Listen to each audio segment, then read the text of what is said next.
எனது 50 ஆண்டுகால பொது வாழ்க்கையில் எத்தனையோ நிகழ்ச்சிகளை பார்த்திருக்கிறேன், நடத்தியும் இருக்கிறேன்.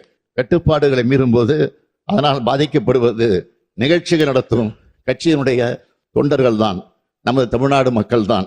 இது போன்ற துயரங்கள் எதிர்காலத்தில் நிகழாமல் தடுக்க வழிகாட்டு நெறிமுறைகள் உருவாக்கப்பட்டு வருகிறது.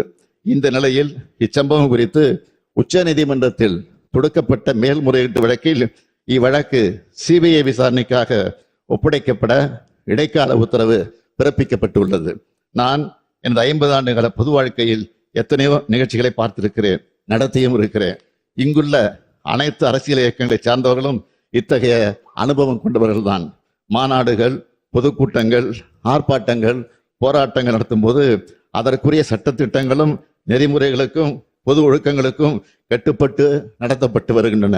அப்படித்தான் நடத்த வேண்டும். கட்டுப்பாடுகளை மீறும்போது அதனால் பாதிக்கப்படுவது நிகழ்ச்சிகள் நடத்தும் கட்சியினுடைய தொண்டர்கள் தான், நமது தமிழ்நாடு மக்கள் தான். சமூக வலைத்தளங்களில் தேவையற்ற வதந்திகள் பரவிய போது அதற்கு முற்றுப்புள்ளி வைக்க வீடியோ மூலமாக எந்த அரசியல் கட்சி தலைவரும் தன் கட்சி தொண்டர்களும் அப்பாவி பொதுமக்களும் இறப்பதை விரும்ப மாட்டார்கள் என்றுதான் நான் குறிப்பிட்டேன். இறந்தவர்கள் நமது உறவுகள் என்பதை மனதில் வைத்து அனைவரும் செயல்பட வேண்டும் என்று கேட்டுக்கொண்டேன்.